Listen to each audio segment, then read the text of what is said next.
possibilidade de ser, ao longo da sua vida, um líder da reação e da luta contra o apartheid. Esse foi o primeiro momento da afirmação política de Nelson Mandela, mas teve também, ao mesmo tempo, a oportunidade de ser o líder da reconciliação. E são estas duas facetas que tornam a imagem e o papel de Nelson Mandela num líder político absolutamente extraordinário.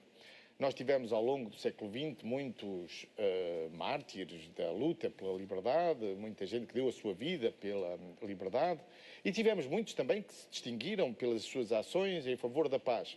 Mas aquele líder político que, em circunstâncias muito difíceis, foi capaz de liderar o ANC na reação armada ao apartheid, um regime odioso, brutal, feroz, de segregação e de ausência de reconhecimento da dignidade da comunidade negra, o único que conseguiu ser líder e não apenas líder, mas também um herói da luta contra o apartheid, e ao mesmo tempo ser um herói da reconciliação, foi sem dúvida... É o símbolo da unidade Nelson e da Mandela. Reconciliação, ao fim e ao cabo. Sim, um líder da reconciliação. Essa é a imagem que nós temos da história mais próxima de Nelson Mandela, porque essa história é de uma beleza extraordinária. E um homem que não era vingativo. É um líder político que estende a mão, o líder político do perdão, da reconciliação, da ausência de ressentimento, da imposição de não à violência na transição para a África do Sul democrática.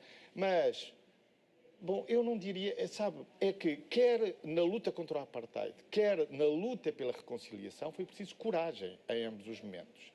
Coragem e determinação.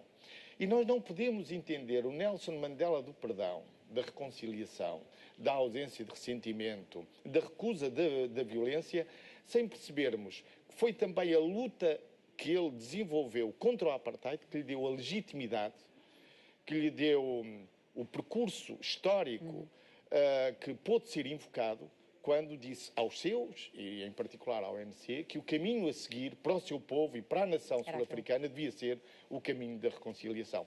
Nós nunca poderemos entender o papel que ele teve sem percebermos que estes dois lados são dois lados de um percurso único. E talvez de um líder político que mudou o curso da história, efetivamente.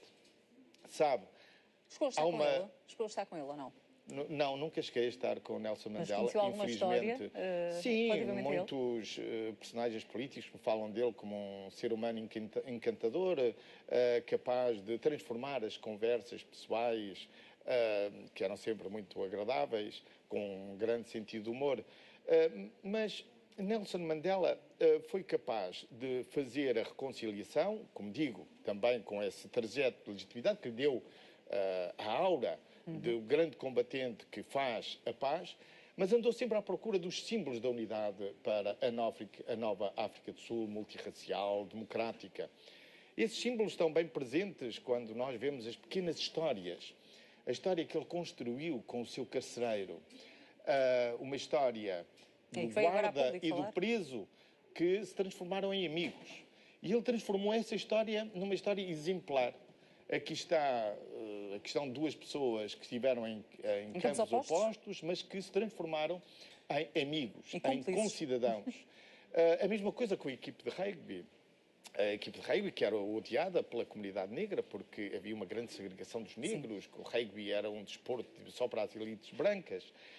E ele foi capaz de dizer ao seu próprio povo, com grande coragem, não sei se tem essas memórias presentes, essas imagens, eu tenho-as bem presentes. Ele aparece junto dos seus de apoiantes do ANC, mostra-lhes o boné da seleção, diz: estão a ver este boné? Pois eu quero que todos vocês usem este boné. Porque a ideia dele era uma equipe, uma nação. E a unidade sul-africana precisava desses símbolos. Ele construiu uma nesse Mundial de Rugby, em que Nelson Mandela foi um dos apoiantes da seleção e construiu esses símbolos ao longo da sua vida. E agora, com o desaparecimento dele, o país continuará unido? Mas eu julgo que um dos cuidados que Nelson Mandela teve também foi preservar o seu próprio legado, com o gesto de abdicação. Ele disse-o também de uma forma tão humana e tão simples. Disse, quando anunciou que se ia retirar, disse: bom, eu anunciei aos meus conselheiros, vou-me retirar. E eles disseram, mas tu já estás retirado, já estás reformado. Eu disse, então eu quero reformar-me da minha reforma.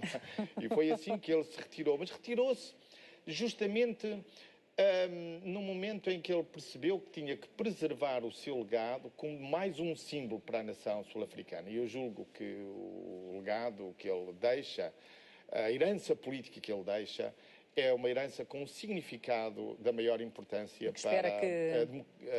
para a África do Sul democrática, que é uma inspiração para os próximos desenvolvimentos políticos, e tenho a certeza que esse legado será aproveitado, sem dúvida, pelas novas gerações.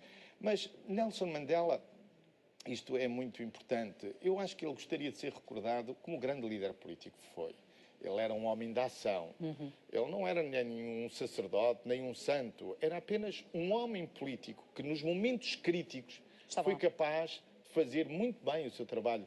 Sabe, há uma historiografia que descreve a história como sendo um capítulo da ciência em que são os povos, são as massas, é o coletivo que faz a história, que escreve a história e as suas determinantes económicas, desvalorizando assim a ação dos grandes homens, dos líderes exemplares e até dos acontecimentos.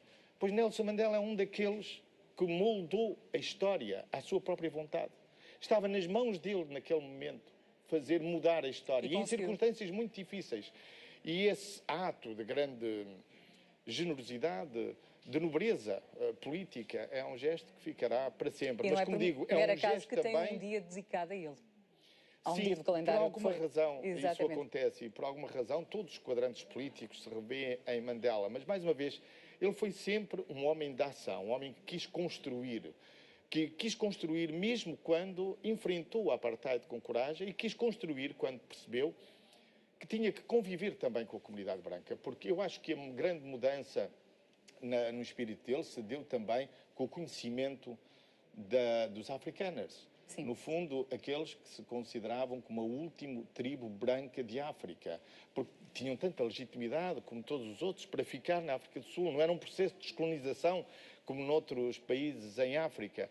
E esse reconhecimento dos poetas africanos, ele aprendeu a língua na prisão, deu-lhe essa capacidade para perceber que o futuro tinha que ser feito em conjunto, e deu-lhe essa capacidade de aproximação, com todos integrados e de uma forma democrática, e deu um notável exemplo também de pedagogia democrática com a Constituição, com o Estado de Direito que construiu. Foi um grande líder político e julgo que é assim que deve ser recordado. José Sócrates, por cá falou-se bastante de